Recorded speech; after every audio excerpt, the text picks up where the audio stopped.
네, 안녕하십니까. 네, 오늘은 525페이지 매도인의 담보 책임 들어가겠습니다. 자, 담보 책임은 유상, 무상의 구별 실익입니다. 갑도 출연하고 을도 출연했을 때 채무를 이행하는 걸 얘기합니다. 이쪽도 출연하고 이쪽도 뭐 했다 출연했을 때 이게 대가적입니다. 이 출연은 완벽했다. 이쪽 출연 만약에 완벽하지 않고 이쪽 출연 만약에 완벽했다.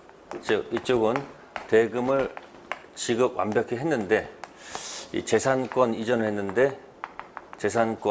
이전했는데 여기에 혹시 뭐가 있다면 문제가 있거나 또는 재산권은 문제가 없는데 물건에 뭐가 있거나 물건에 문제가 있거나 혹시 이럴 경우가 있을 거란 얘기죠.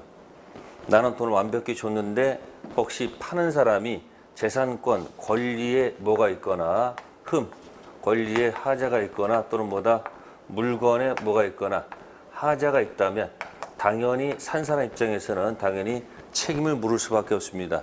자, 이런 책임을 우리는 뭐라 한다? 매도인의 무슨 책임이다? 자, 매도인의 담보 책임이다 라는 타이틀을 가지고 시작됩니다. 그래서 담보 책임은 크게 무슨 하자하고 권리 하자하고 무슨 하자, 물건 하자로 나눈다는 거 기억하시면 돼요. 그래서 권리 하자는 자, 거기 보시면 이제 페이지 넘기시면 권리 하자 해가지고 이제 쭉 나오는 것이 527페이지 몇 페이지요? 페이지 527페이지에 권리 하자가 나옵니다. 그 권리 하자가 기본적으로 세 가지를 기본으로 따시면 됩니다. 첫 번째가 뭐냐면 권리 전부가 타인 겁니다. 타인 거. 타인 있을 때 악의 매수인이 자, 선의는 신경 쓰지 마시고요. 악의 매수인이 할 수 있는 게 뭔가 봤더니 악의 매수인은 계약 해제권은 있더라. 그런 얘기예요. 해제해서 돈 돌려받을 수 있다는 얘기고 그러나 알고 샀기 때문에 손해배상은 청구할 수 없다. 이렇게 규정되어 있고요. 두 번째는 권리 일부가 타인 겁니다. 자, 권리 타인 것을 취득해서 넘겨주면 되는데 못 넘겨준다. 그럼 설령 알고 샀다 하더라도 못 넘겨주는 것만큼 대금 감액을 청구할 수밖에 없다는 거죠. 돈 돌려받는다는 얘기예요. 그러나 해제 안 되고 또 선배 안 됩니다. 자, 조문에 그렇게 규정되어 있고요. 세 번째는 수량이 부족한 경우입니다. 수량이 부족, 면적이 부족하다 또는 일부 멸시는 경우입니다. 자, 이와 같은 경우에는 대금 조절하고 샀겠죠. 따라서 계약 체결 후에 무슨 대금을 감액한다든지 그다음 해제라든지 손배 요구할 수는 없을 것이다. 그래서 여기 페이지 527페이지서부터 권리 전부, 다음 페이지 권리 일부, 그 다음 페이지 529페이지 수량 부족. 다른 데 신경 쓰지 마시고요. 악의 매수인이 할 수 있는 것들을 생각하시면 됩니다. 그래서 요 선 따라서 들어가면 여기 X가 1, 2, 3로 떨어진다는 얘기죠. X가 1, 2, 3로 떨어지는 거니까 요걸 기점 잡아서 잘 정리를 해 두시면 되겠습니다. 그래서 악의 매수인이 할 수 있는 경우도 있다는 거 기억하시고 그 다음에 이것이 완벽히 되면 여기다가 추가를 시키면 됩니다. 이제 네 번째는 용익적 권리에서 제한이 되어 있다. 용익적 권리에서 뭐가 되어 있다? 제한을 받고 있습니다. 그러면 이런 제한을 받고 있는 부동산을 사는 매수인은 당연히 뭡니까? 대금을 했을 것이다? 조절하고 했을 것이다? 계약을 했을 것이다 라고 충분히 예상되죠. 그죠? 따라서 대금을 조절하고 계약을 해놓고 매수인이 산 다음에 자기가 할 수 없다고 해서 사용할 수 없다고 해서 담보 책임 들어간다는 것은 뭐예요? 담보 책임을 공격한다는 것은 있을 수가 없을 겁니다. 그래서 페이지 넘기시면 페이지가 어디 있을까요? 532페이지 가시면 몇 페이지요?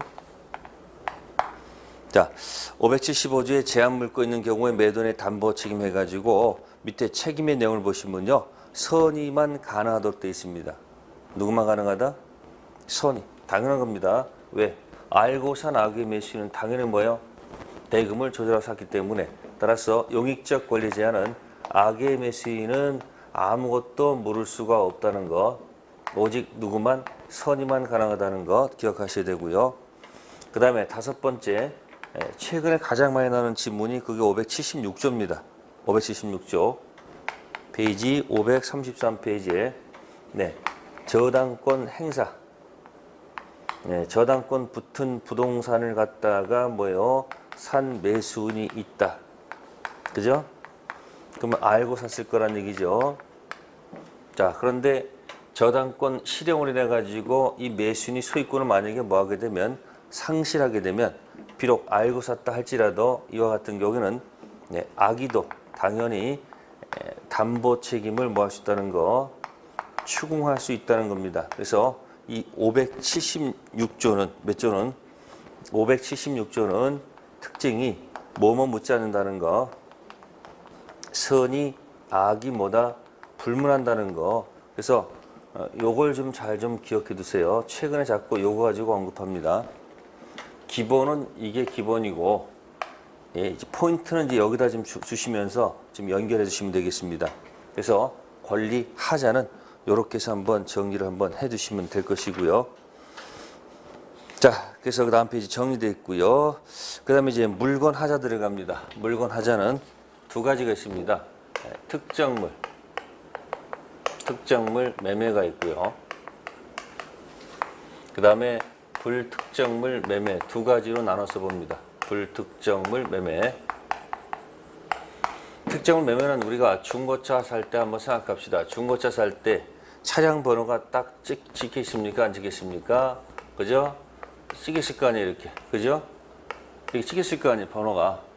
근데 대리점 가가지고 새 차 살 때는 번호판이 있어요, 없어요, 지금? 아직 특정이 안 됐다는 얘기죠. 가서 새 차 살 때는 뭐야? 차 종류하고 그냥 뭐 색깔, 컬러, 그죠? 옵션 이런 걸 선택하고 이제 나중에 뭐예요? 나중에 불특정돼 있다가 나중에 특정이 된단 말이에요. 특정이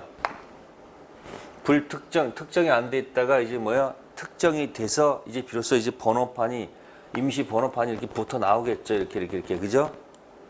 그럼 불특정 매매도 특정된 이후에 하자가 있으면은 당연히 뭐 할 수 있어요? 당연히 무슨 책임? 담보 책임으로 공격할 수 있다고 봐야 되겠죠. 중고차 샀는데 당연히 여기에 뭐가 있으면요. 하자가 있으면 당연히 뭐 하는 거예요? 당연히 뭐야? 담보 책임으로 뭐 한다? 공격한다는 얘기죠. 단 이때 이쪽이든 사는 매수인은 공통적인 것이 뭐냐면 악의는 안 되고 선의 앤드 및 무가실 이해된다는 거. 이거는 공통적인 겁니다. 선의만 가지고 안 되고 뭐다 무가실까지 요구됩니다. 이쪽이든.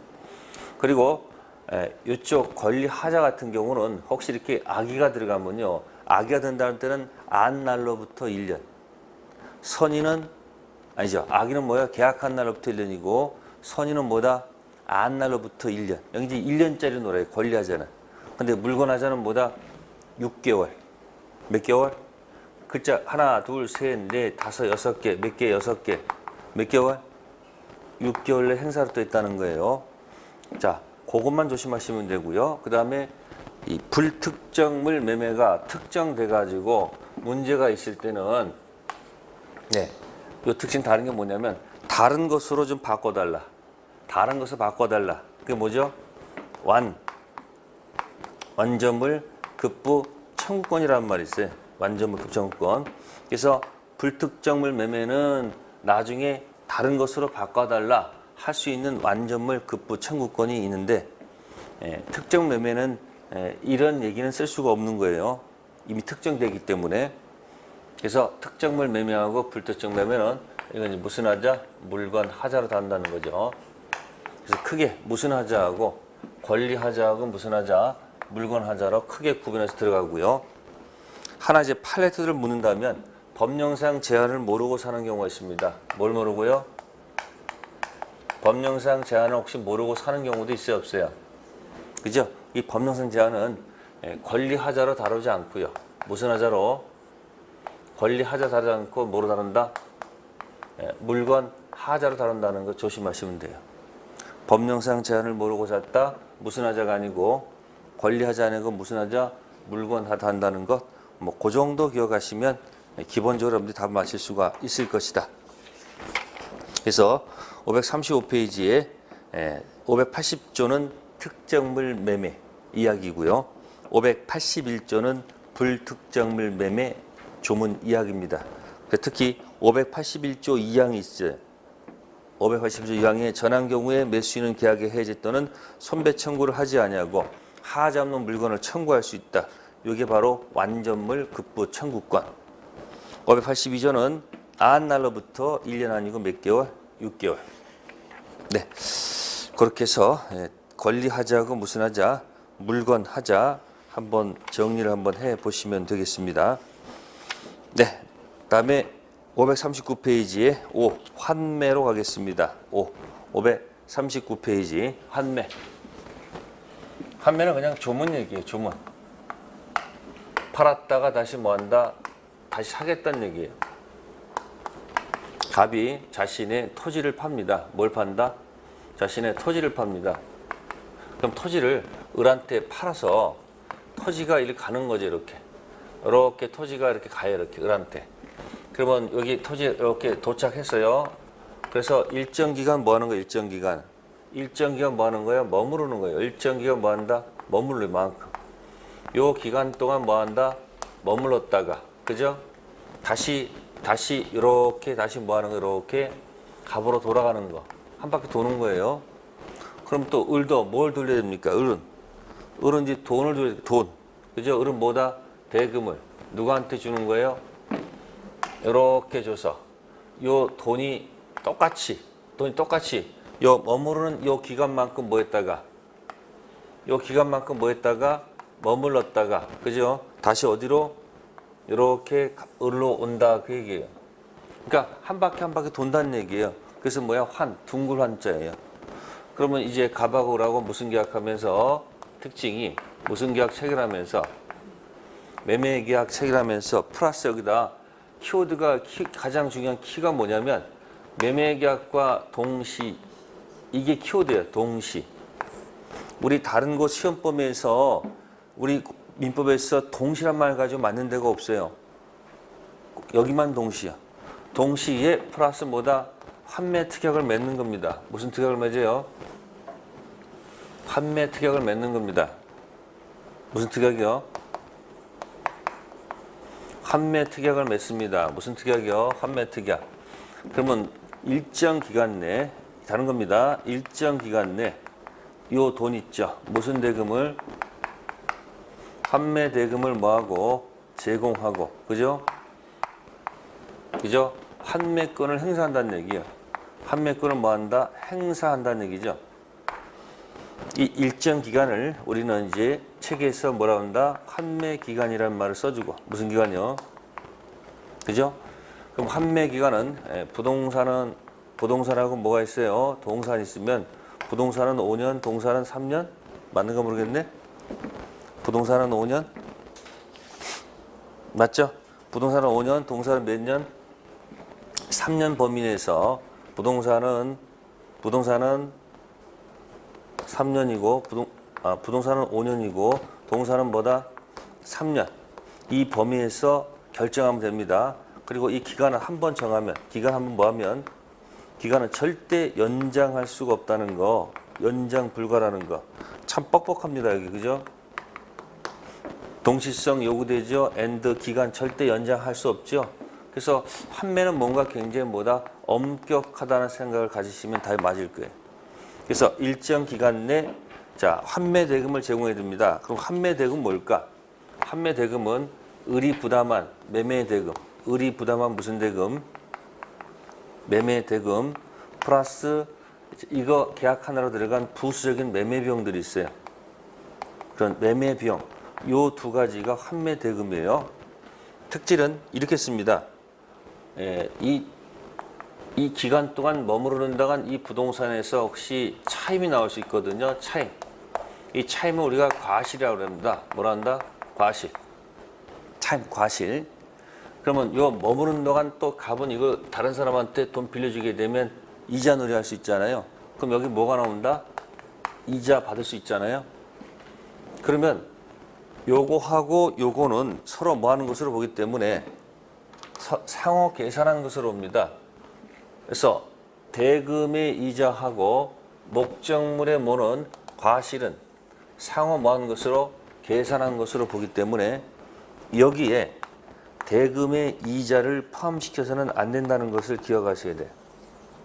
대금이자 포함시킬 수 없습니다.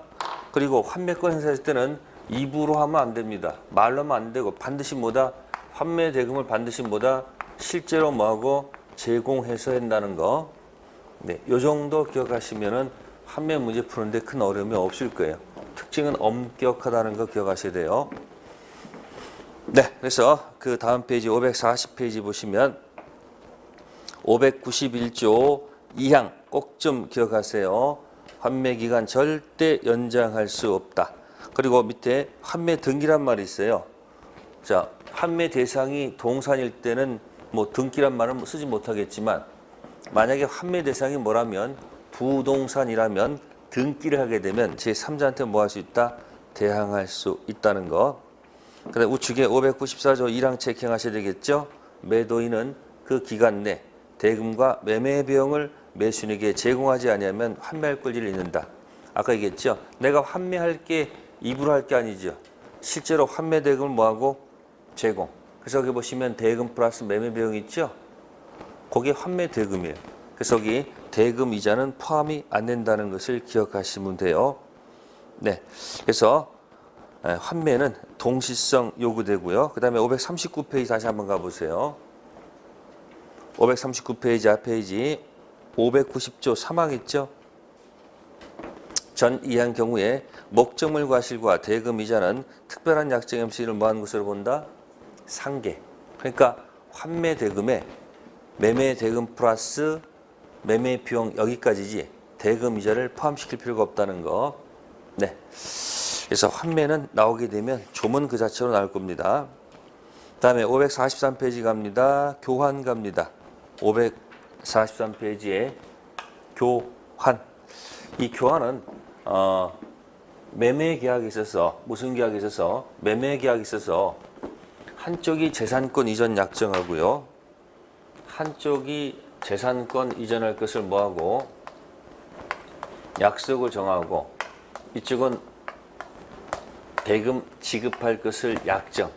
이게 매매입니다.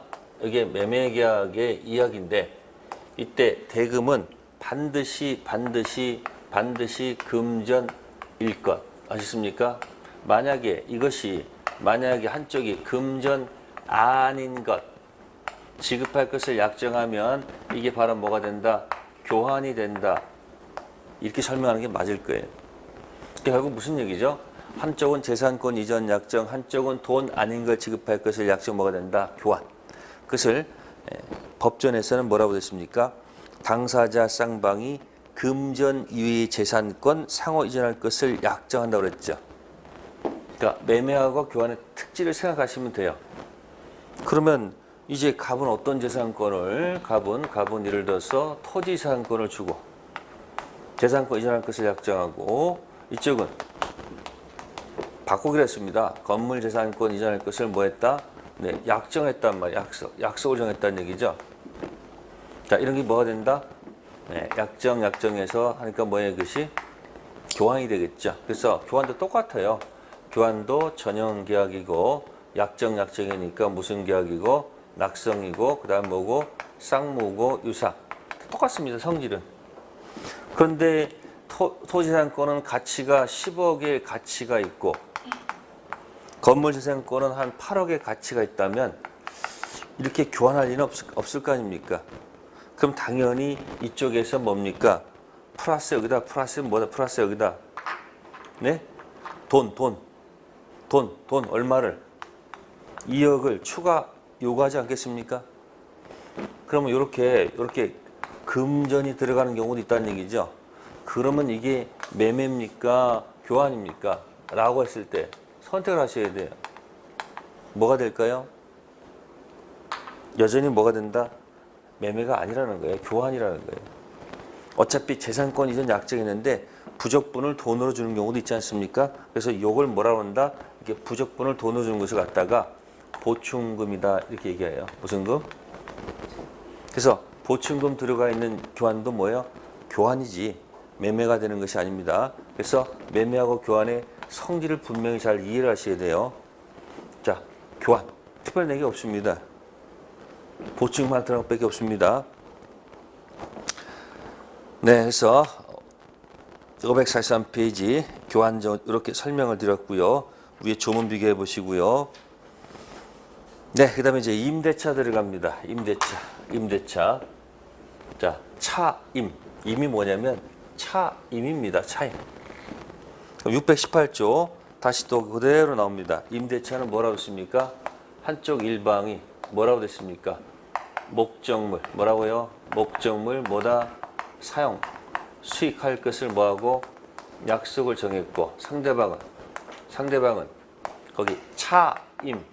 지급할 것을 뭐 했다? 약정해서 뭐가 됐다? 임대차가 된 거죠. 임대차가 되면 각자 뭐가 생긴다? 효력이 생긴다 이렇게 됐단 말이에요. 그러면 이거 618조 이 조문 하나 가지고 뭐 하는 거예요?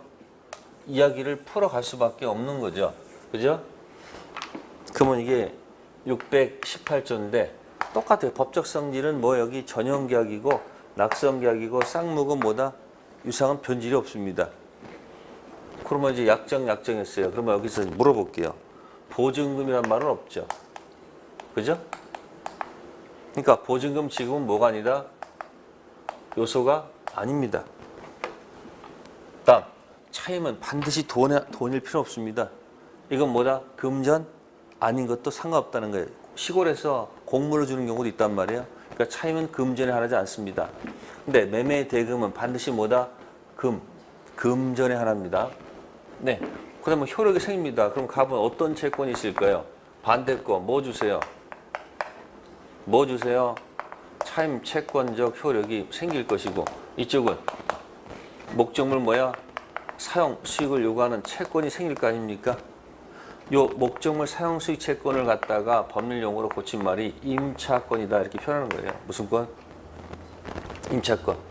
그럼 이 임차권은 물건이 아니고 뭐다? 물건이 아니고 뭐다? 채권으로 구성되어 있다는 얘기예요. 그럼 이제 이건 차임 채권이 있을 것이고 그럼 가은 우리한테 주로 받는 게 뭐예요? 차임 채권이니까 여러분들 여기서 뭐 있어? 나중에 나올 게 뭐예요? 차임, 뭐 증감, 청구권 이런 얘기 나올 것이고 그 다음에 차임을 만약에 뭐하면 연체하면 예? 그래서 2기 이상 연체하게 되면 주인이 뭐야? 나가라. 그래서 뭐 당할 수 있고 해지 당할 수 있고 뭐 그런 것들이 뭐 이야기가 나오겠죠. 그 다음에 여기 이제 사용수익권 요구하는 거니까 그럼 수선 유지는 누가 해야 되는 겁니까? 수선 유지는 갑이 해야 돼요? 을이 해야 되는 거예요? 을할 때 갑이 해야 되는 거예요. 그러면 수선 유지에 들어가는 이 비용을 만약에 을이 만약에 이 비용을 만약에 뭐 했으면 지출했으면 당연히 갑한테 뭐요? 상환을 당연히 요구하는 것이 맞지 않을까요? 그래서 뭐가 있다? 예? 임차인은 무슨 비를 청구할 수 있다? 필요비를 뭐요? 상환을 청구할 수 있다 없다? 있다는 얘기가 나올 수밖에 없는 겁니다. 그리고 임차권은 물건이 아니고 뭐이므로 채권이기 때문에 임차권을 뭐 할 때는 임차권을 뭐 할 때는 양도할 때는 내 마음대로 못 해요. 그래서 누구의 동의를 얻어야 돼요? 갑의 동의를 얻어서 할 수밖에 없다는 얘기예요. 자, 이게 전부 다 어디서 온 거예요? 채권에서 전부 다 오는 얘기다 그런 얘기예요. 어디서 온다고요? 채권. 네, 이런 기본적인 내용들이 들어가 있습니다. 자, 그럼 가볼까요? 그래서 545페이지에 임대차 의에 보시면 1. 성질 기억하셔야 되겠죠? 낙성, 유상, 쌍무. 그 다음에 임대차 성립 1. 합의만으로 성립하며 자, 그 다음에 목적물 적어도 임대차의 복질적 요소인 목적물과 차임은 반드시 정해야 되겠죠? 두 번째, 임대차 목적물은 물건이죠? 전세권 목적은 물건 중 동사는 안 되고 부동산이었는데 임차권 대상은 뭐다? 물건. 세 번째, 임대인은 임대는 소유권이나 또는 그것을 처분할 권한을 가지고 있어야 하는 것은 아니죠. 타인 소유물도 임대차 성립시킬 수 있죠. 타인 권리 매매가 유효이듯이 타인 물건 임대차도 유효하다. 네 번째, 차임지급은 요소다. 차임은 금전하지 않는다는 거.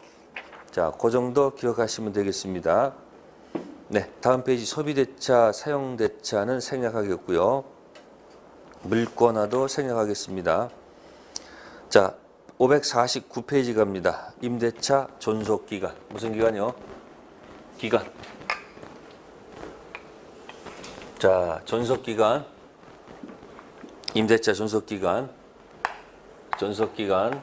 네, 과거에는 최장기 제한이 있었습니다. 근데 위헌 판결을 해가지고 이것이 삭제가 됐습니다.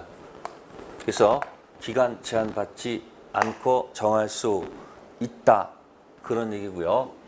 그 다음에 최단기 제한은 없습니다. 최단기 제한은 없습니다.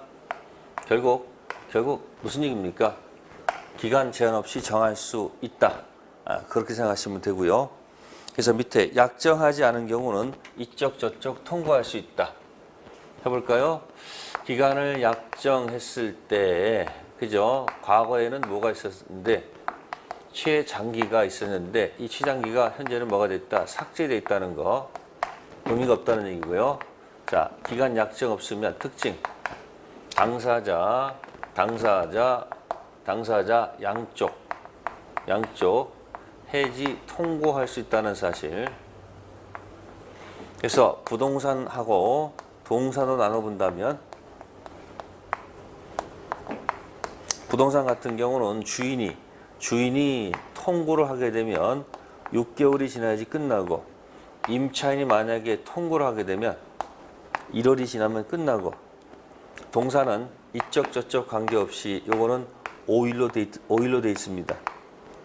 그래서 숫자가 여기 6이 있고 1이 있고 5가 있어서 6 빼기 1은 5다. 이렇게 해서 한번 기억하는 것도 방법이 되겠습니다. 그래서 635조 기간 약정 없으면 이쪽 저쪽 뭐 할 수 있다? 해지, 통과할 수 있다는 거. 네, 635조는 기억해 두세요. 6 빼기 1은 5. 그 다음에 다음 페이지요. 임대차 갱신이 있습니다. 갱신. 네. 갱신할 때는 가장 좋은 것은 뭐 하는 거죠? 합의. 자, 합의해서 갱신할 수 있습니다. 자, 10년을 넘지 않는 범위 내에서 여러 번 합의 갱신할 수 있고요. 둘째는 이제 법정갱신이 있습니다. 무슨 갱신이요? 법정갱신. 그래서 법정갱신 사유가 있거든요. 그 사유를 보니까 특별한 데는 없고요. 기간이 이미 만료가 됐다. 기간 만료가 됐는데 주인께서 상당 기간 차도록 아무런 이의를 만약에 제기하지 않으면, 네, 그러면 전 임대차 계약서에 있는 내용대로 전 계약대로 그대로 자동으로 갱신되는 겁니다. 무슨 갱신이요? 전 계약서 똑같이 갱신되는데 다만 기간만큼은 뭐예요? 약정이 없는 것으로 봐요. 그래서 값도 뭐 할 수 있고 통고할 수 있고, 을도 뭐 할 수 있다? 통고할 수 있다. 그래서 부동산 같은 경우는 아까 제가 여기 6 빼기 1은 5라고 그랬잖아요. 그래서 주인이 나가라면 6월이고 임차 나가면 몇 월이다? 1월. 동사는 5일이죠. 그래서 지금은 동사는 필요가 없겠죠. 그래서 지금은 이 법정갱신은 이 통고하고 연결되어 있다는 것을 기억할 까. 무슨 갱신은? 법정갱신은 여기 여기 해지 통고 있죠. 이 말하고 꼭 붙어 다닙니다. 그래서 법정갱신되면 끝에 꼭 통고란 말이 있다는 거 기억하시면 돼요. 그래서 아까 제가 이거 기억하라는 이유가 그거예요. 자동갱신되면 일로 갑니다. 아시세요? 해지 통고 이야기를 했고요. 묵시갱신 한 번쯤 기억하시고요. 자, 그 다음에 우측에 처분 능력 없는 권한 없는 자 단기 임대차는 생략하겠습니다. 그다음에 임대차 효력 들어가서 임대 내 권리 이런 거예요. 임대 내 권리는 임차인의 뭐로 작용하고요? 의무로 작용하고요. 거꾸로 임대 내 의무는 뭐예요? 임차인의 권리로 전환되는 거니까 상반된 이야기죠. 자, 552페이지 가보세요. 임대인의 세 가지 의무가 있어요. 주인의 3대 의무가 있습니다. 주인의 3대 의무. 자, 이건 여기서 했어요. 아까 목적물을 사용 수익을 요구할 권리가 있다고 그랬잖아요. 그러니까 첫 번째 여기 보시면은 552페이지에 뭐가 있어요? 거기 목적물 뭐 할 의무? 인도해서 수선해 줄 의무가 있다는 얘기죠. 목적물을 뭐 해야 되고요? 인도해야 되고요. 인도한 다음에 땡치는 게 아니고 뭐야? 수선 유지 의무가 들어간다는 얘기죠. 그죠?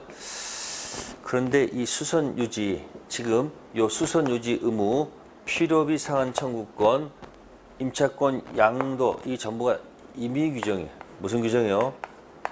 임의 규정 성격 같습니다. 그래서 수선 유지 의무는 임대인이 있습니다만은 C에 보시면 임의 규정이에요. 따라서 수선 유지를 자 갑이 부담해야 되는데 누가 부담한다? 갑이 부담하지 않고 을이 부담한다 이렇게 특약을 맺으면 이 특약은 뭐하다? 유효해요. 단 이 특약도 어디까지 대수선은 아니고 어디까지 소규모 수선 여기까지만 특약이 유효하고요. 대파선 수선 의무는 누구한테 있다? 여전히 주인한테 있다. 그 C하고 D를 좀 다시 한번 읽어주세요. 수선 의무 면제 특약 유효해요. 그러면 임차인이 수선해야 돼요. 단 수선 의무도 대규모 수선, 대파선 수선은 여전히 누구의 의무다? 임대인이 해줘야 됩니다. 그래서 이거는 소규모 수선까지만 특약이 유효하다는 얘기고요. 자, 우측에 방해 제거 의무가 있죠. 네, 간단합니다. 주인은 첫 번째 을한테 목적물을 뭐 해야 되고요? 인도해 줄 의무가 있고 또 인도하고 땡치는 게 아니고 존속 중 뭐야? 수선 유지할 의무가 있고요. 또 임차인이 방해가 되면 적극적으로 나서 가지고 방해 뭐 할 의무가 있다? 제거할 의무가 있는 거예요. 이건 임대인의 당연한 의무입니다. 어디서 오는 거다?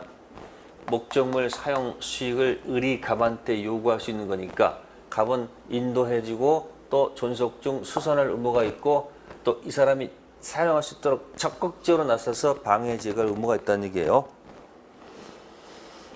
네, 다음에 553페이지 임차인의 권리가 있습니다. 그래서 3번에 1번이 임차권 타이틀 별표해 두시고요. 그 임차권이 바로 뭐예요? 목적물 무슨 권? 네, 사용 수익권인데 이걸 물권을 구성하지 않고 채권이 있다는 거. 채권이 있다는 겁니다. 네, 그 다음에 넘기셔가지고 이제 임차권의 대항력이 있습니다. 이건 다른 거 아니고요. 채권이기 때문에 굉장히 사용하는데 뭐예요? 불리합니다. 그래서 이 채권을 물권화 시켜줘서 좀 보호를 해보자 하는 얘기예요. 그래서 채권이 등기가 안 돼 있으면 이건 순수한 뭐다? 순수 채권이에요. 아셨습니까? 그래서 이 채권을 만약에 등기를 만약에 할 수 있다고 등기를 하게 되면 물권화 시켰다 그런 얘기예요. 그러면 제3자에게 뭐 할 수 있다? 대항할 수 있는 기회가 주어지고요. 그래서 여기 몇 조?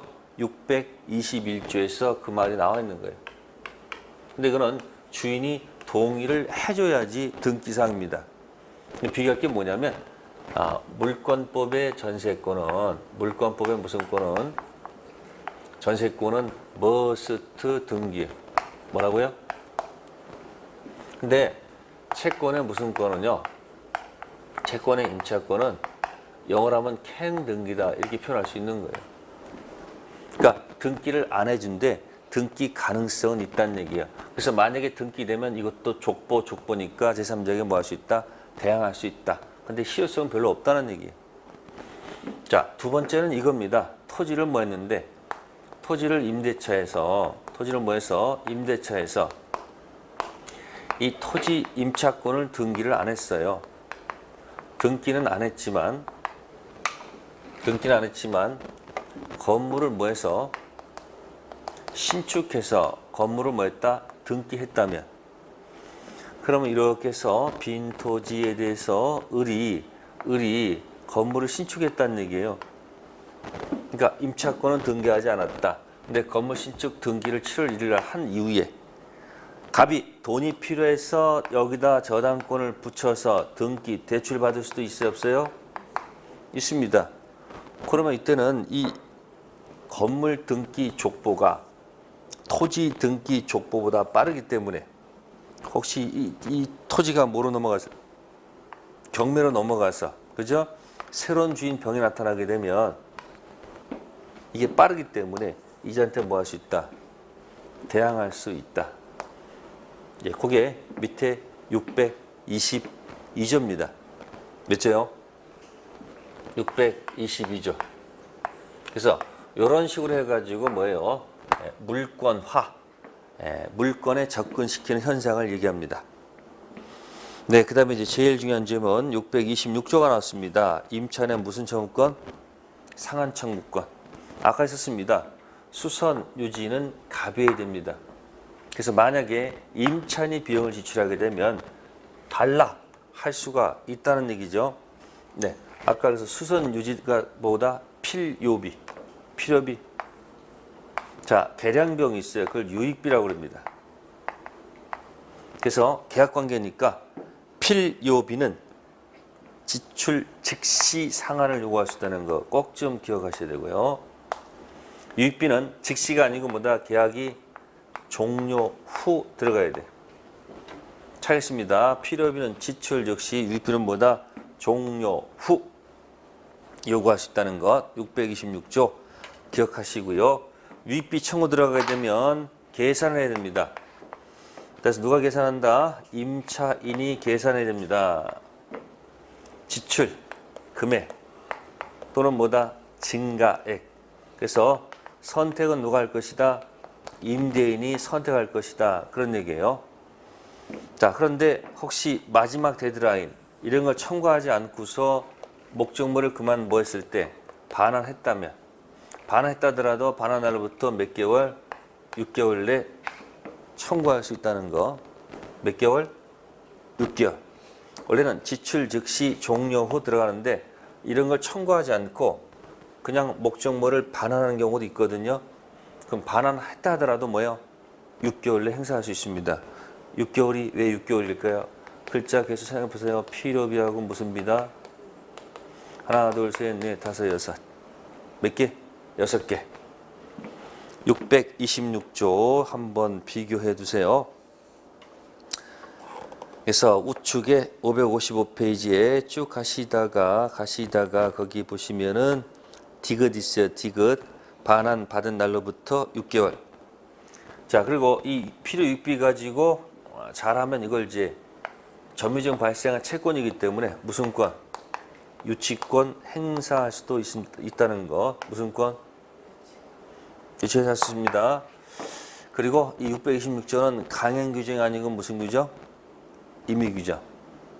그래서 채권 이야기는 임의 규정 기억하면 답이 떨어질 거예요. 채권 이야기는 무슨 규정? 임의 규정. 비용 상한 청구권 한번 생각해 보세요. 네. 그래서 일단 거기까지 이야기가 이제 얘기됐고요. 557페이지 가시면 이제 건물 임차인에 뭐가 나오죠? 부속물 매수청구권이 나와요. 무슨 청구권이요? 그럼 이제 부속물이 있고요. 그다음에 또 하나 뭐가 있냐면은 지상물이 있어요. 뭐하고 뭐요? 자, 그럼 여기 부속물은 건물 임차인이라고 돼 있죠. 그럼 옆에다 써보세요. 비교가 뭘까요? 토지 임차인은요, 지상물 매수 청구권 이렇게 해야지 말이 맞습니다. 그러니까 매수 청구권이 두 가지예요. 뭐하고 뭐? 무슨 물? 지상물하고 뭐다? 부속물. 그래서 건물을 갖다가 빌려줬을 때 건물 임차인이 건물을 사라 마라 하는 것은 말이 안 되잖아요. 그러니까 임차는 뭐요? 건물에 부속시킨 물건을 얘기해야 되겠죠. 그래서 뭐다? 부속물 뭐다? 매수 청구권 이야기를 가지고 놀아야 되고요. 토지를 만약에 뭐 했으면 임대차 했으면 토지 임차인이 여기다 건물을 뭐 했을까 이렇게 신축했을 거 아니에요.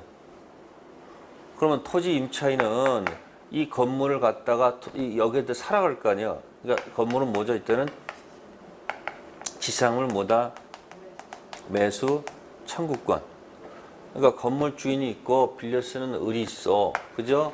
건물 토지 소유자가 있고요. 임차인이 있으면 이 건물은 누구 거예요, 이건?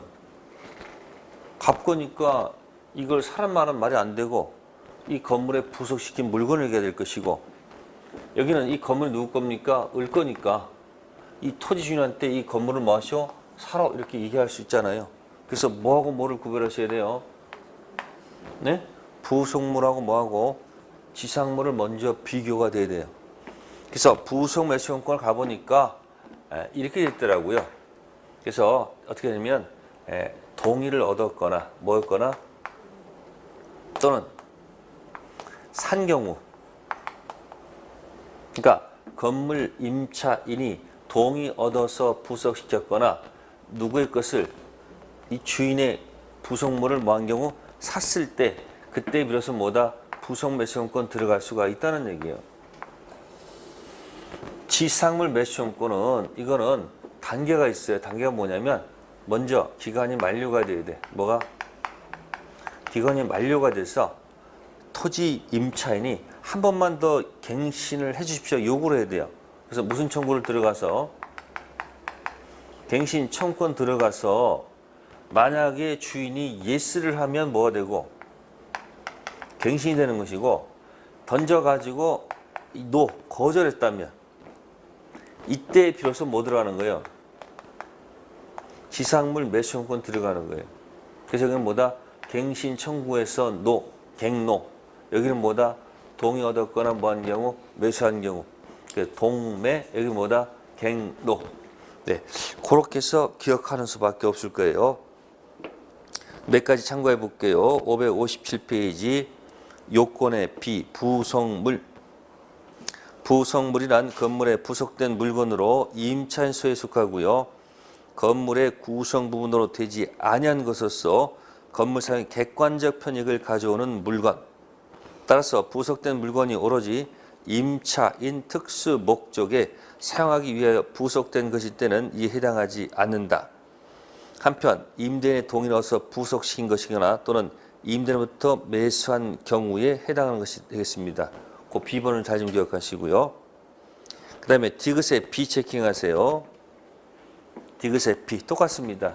이거든 을한테 잘못이 있는 경우 뭐가 있는 경우 귀책 사유 특히 차임 연체로 만약에 뭐 당한 경우에는 해지 당한 경우에는 인정해서는 안 됩니다. 아시겠어요? 자기 할 도리를 하고 됩니다. 차임 연체로 해서 만약에 해지 당했다. 자기 할 도리를 못 했잖아요. 그럼 무슨 청구권? 매수 청구권 행사할 수 있다 없다? 없다. 그 다음에 이 청구권은 글자는 청구권이지만 청구권은 실질은 뭐다? 형성권의 의미를 갖습니다. 무슨 권이요? 형성권. 일방적으로 치고 들어간다는 얘기예요. 따라서 갑 동의 없이 뭐 없이요? 갑 동의 없이 그대로 일방적으로 뭐가 된다? 일방적으로 매매가 형성되는 거예요. 아셨습니까? 던지면 상대방 예스 노가 없어요. 무조건 일방적으로 들어가기 때문에 사야 됩니다. 사야 됩니다. 따라서 사야 된다는 거. 무슨 권? 형성권. 그 다음에 부속물 가지고 유치권 인정 안 됩니다. 지상물 가지고도 유치권 된다 안 된다? 안 됩니다. 글자가 안 맞아요. 안 맞죠? 단 매매가 된 후 뭐가 된 후 서로 주고받는 건 무슨 관계에 들어간다? 무슨 관계? 동시행 관계.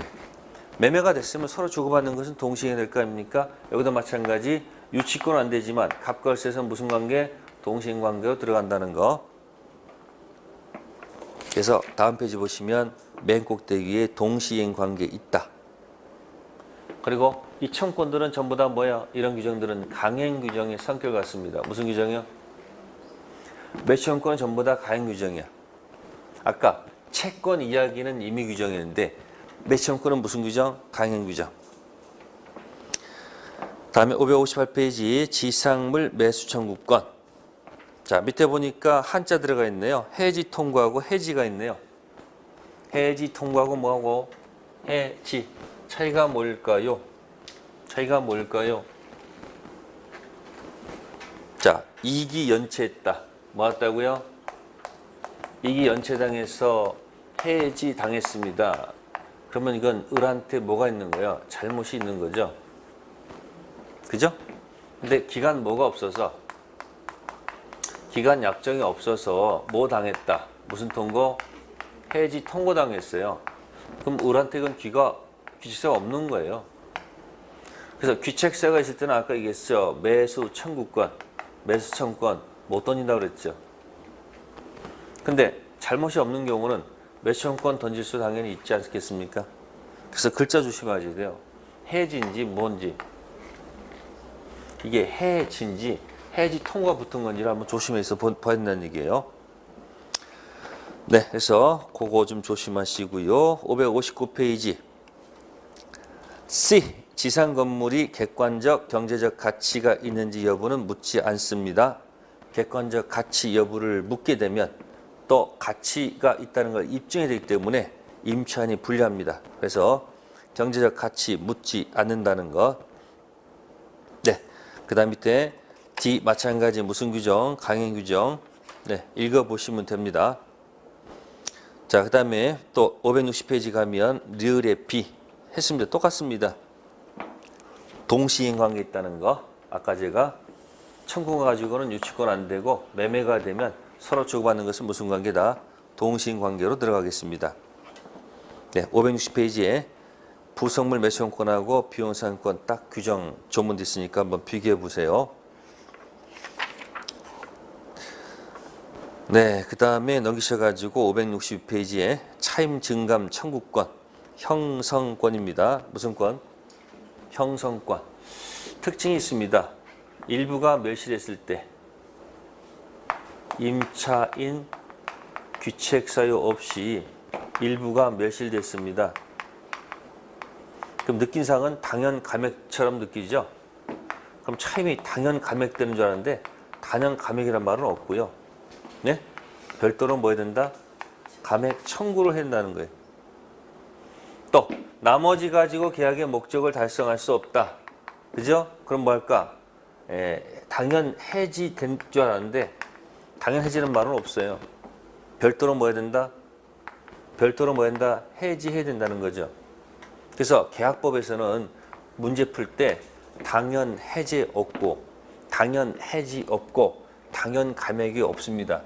실제로 해제해야 되고요. 실제로 해제해야 되고요. 실제로 감액을 청구해야지 넘어간다는 얘기예요. 조문 조심하셔야 돼요. 당연 해제, 당연 해제, 당연 감액 없고 별도로 해제, 별도로 해지, 별도로 감액을 청구해야지 된다는 거. 다음 563페이지 차임 연체 2기라고 되어 있네요. 몇 기가 아니고 3기 아닙니다. 그래서 일반법 임대차 2기, 주택 임대차도 2기입니다. 근데 상가 임대차는 3기입니다. 상가 임대차는 몇 기? 3기. 자, 해지 사유가 되겠습니다. 다음 페이지 또 넘기시 마찬가지 임차물 보관 의무는 선관주의 의무 있다는 것. 유치권자도 선관주의, 임차인도 무슨 주의? 선관주의가 있다는 거 체크하시면 되겠습니다. 네, 잠시 쉬었다가 하도록 하겠습니다.